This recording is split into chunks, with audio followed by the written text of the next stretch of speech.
So, why they don't support you is what this video was about.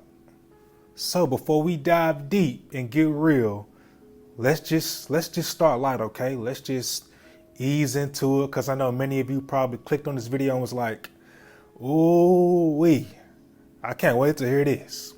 So the reason why I titled this Why They Don't Support You is because I believe that they can be people who we want to support us. And that can stem from a place of hurt. It can be childhood wounds or neglect or insecurities. And I believe that has to be addressed and brought before God, okay? So I want to just address that right away, okay? So once again, let's start light, okay? Because not getting support can be for reasons on our part, okay? So number one, the reason why they don't support you is because no communication. Man, this ruins marriages, friendships. People do not know how to communicate. Maybe they want to support you, but don't know how, or aren't aware of your needs, and they haven't been asked. So if you want people to put forth the effort in when it comes to supporting us, then we have to put forth the effort in by communicating to them of how they can. Stop. Think about it. You can't just post something on social media and expect everybody to just embrace it and drop everything and go support it, whatever that may be. You have to get in people's faces. You have to demand a response, okay? So for an example, when my book came out, I was like, all right, God, you entrusted me with this and I got to put in the work by promoting it. So I went through everybody in my network. I went through my phone. I went through my email list. And I just said, hey, I got a book coming out here so you can help. And a lot of people was like, yeah, of course, bro. Like, I got you. I can't wait. And some people have subscribed to my email list, but unsubscribed right away. And that to me was a sign of they're not interested. I had to learn how to get uncomfortable and do the intimidating stuff, calling people that I don't know, okay? Targeting my audience, emailing people, okay? Social media wasn't working for me. Emailing was. Like, I'm super tight with this guy that I emailed a long time ago.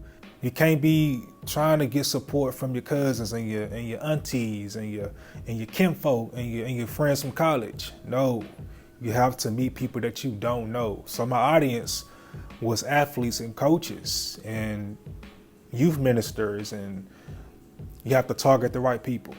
And you have to be positive, okay? Because people want to support you. Maybe they just didn't have a chance to. So for an example, the Apostle Paul was in prison, and here's what he said to the church of Philippi. How I praise the Lord that you are concerned about me again. I know you've always been concerned for me, but you didn't have the chance to help me. Now that's just positive right there. Like, I know y'all love me. Like, I know y'all concerned about me. Maybe you didn't have a chance. Maybe they didn't have a chance to support you. Maybe they had something more important to attend to. Maybe that child got sick at school and they got a phone call when they was finna purchase your new item or your new book or whatever it is. All right, next one.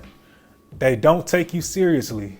You can't just keep starting something and then you quit it in 3 weeks and you on to something else. You have to earn people's trust. All right, let's take it up a notch. Let's go up, okay? They recall the former you. Like, they see you in what you're doing.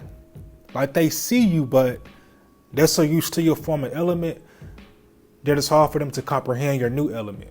That's part of why Jesus said that a prophet isn't welcomed in his hometown, because your hometown recalls the former you, your childhood. They recalled him as the carpenter's son, but he revealed himself as the Son of God, God in the flesh. He revealed himself as the Messiah, and they was like, nah, you the carpenter's son. And for a lot of us, we have revealed ourselves as the entrepreneur, the mom, the dad, the CEO, the firefighter, I don't know. And people like, no, you Bebe's cousin. Like, No. Then they scoffed. He's just a carpenter, the son of Mary, and the brother of James, Joseph, Judas, and Simon, and his sisters live right here among us. They were deeply offended and refused to believe in him.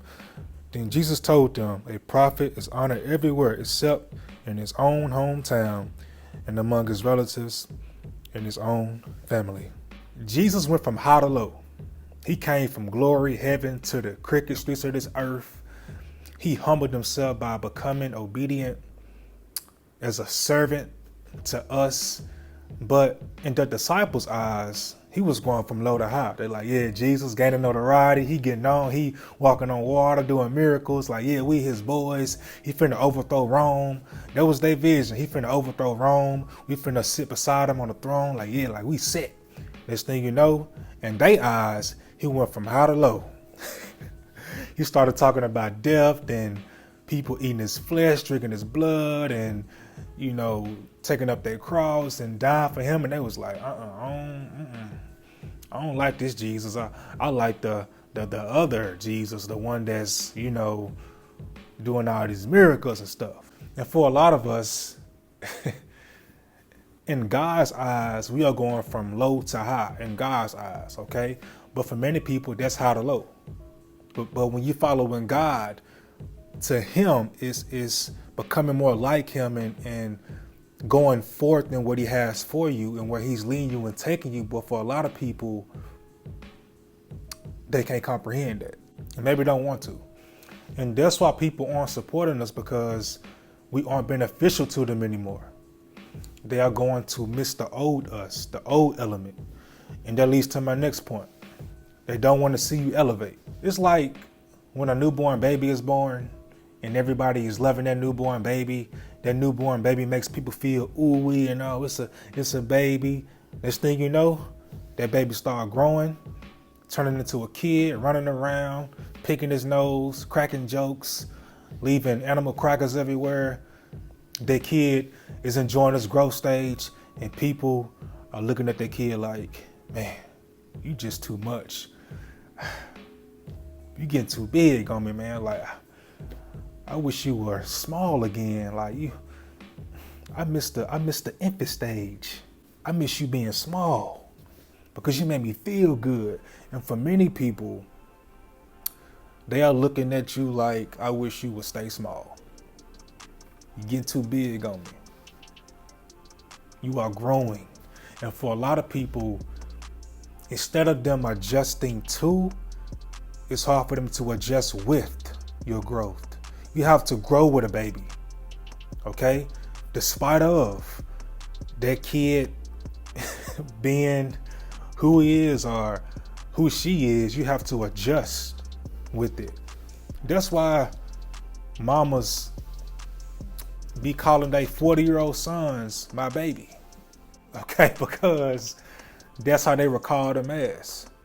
God is going to send you people who's going to meet you in your new element, at your elevation. They're not going to recall your former element. They have nothing to judge. Many people have stuff to judge. Whew, man, y'all.